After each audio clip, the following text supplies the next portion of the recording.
Hello everyone, this is lecture 10 of mechanical injuries. हमने last video में incised wound के बारे में पढ़ा था। अब हम इस वीडियो में स्टेप वुंड के बारे में पढ़ेंगे। ओके, तो स्टेप वुंड को हम पंचर्ड वुंड भी बोलते हैं। ऐसा कब होता है?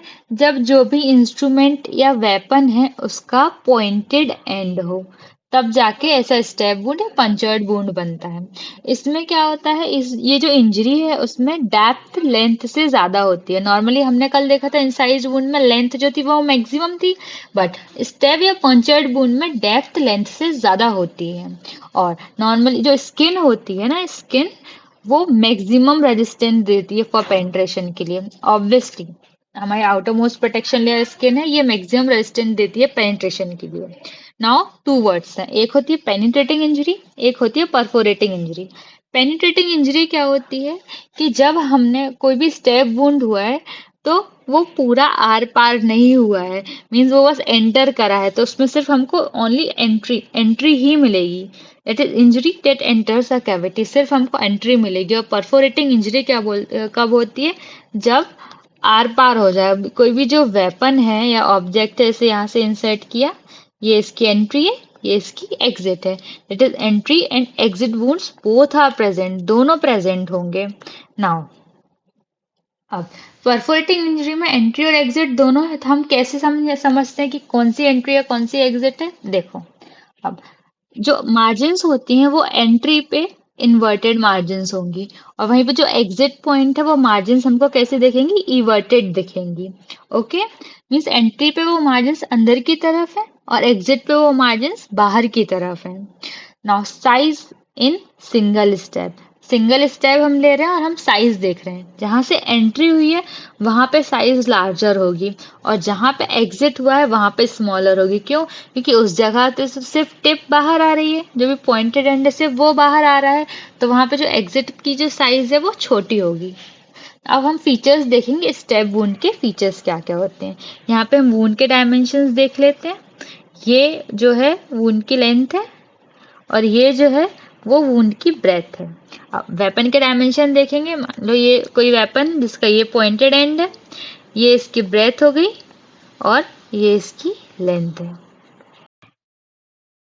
इसमें क्या होता है, स्टेप वुंड में जो लेंथ होती है वुंड की वो ब्लेड के बीच से कम, या विड्थ, मतलब जो ब्लेड की विड्थ होती है उससे कम या इक्वल होती है। क्यों? क्योंकि due to elasticity of skin, skin में इलास्टिसिटी प्रेजेंट होती है, इसलिए वुंड की लेंथ जो है ब्लेड की विड्थ से कम आ रही है। Second is breadth breadth of bound wound is more than thickness of weapon. Means मान लो ये वेपन है, ये वेपन की थिकनेस हम बोलेंगे इतनी होगी, ये वेपन की थिकनेस है। अब गैपिंग होती है, अभी हमने देखा था, ये जो दिख रहा है ये, वो गैपिंग हो रही है।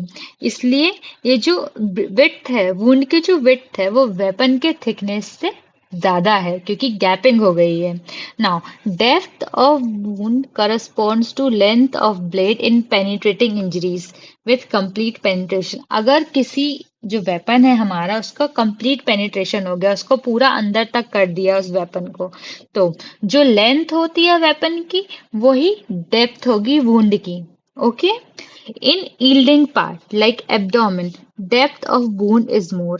Yielding part means वहां पे सॉफ्ट टिश्यूज प्रेजेंट होते हैं जैसे एब्डोमेन में, तो ऑब्वियसली स्पेस आसानी से बन जाएगा, इसलिए वहां पे डेप्थ जो होती है ना वुंड की वो ज्यादा होती है।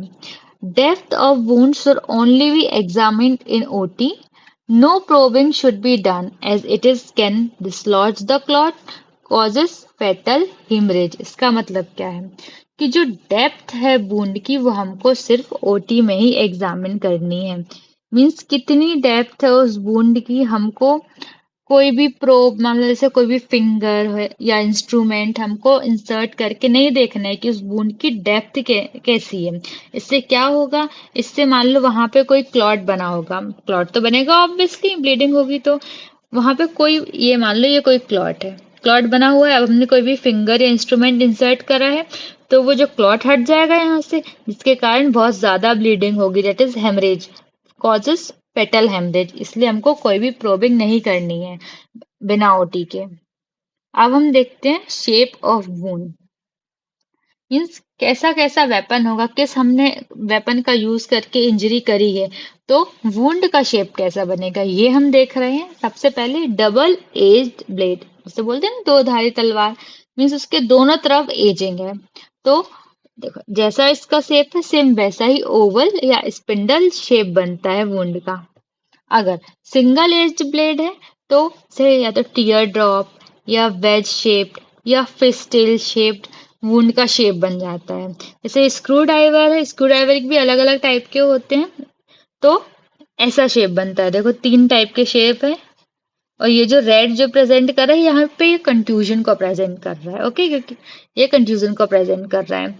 डिनर फोर्क, एक कांटा चम्मच देखा है आपने, मान लो उसकी अगर तीन स्ट्रैंड्स हैं, हमको तीन डॉट दिखेंगे, चार स्ट्रैंड्स हैं तो हमको चार डॉट्स दिखेंगे, इंजरी ऐसी दिखेगी।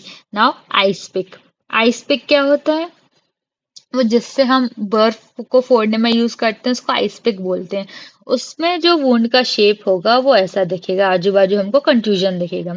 ओके, ये हमने शेप ऑफ वुंड देख लिया। That's it for today's video. Thank you so much.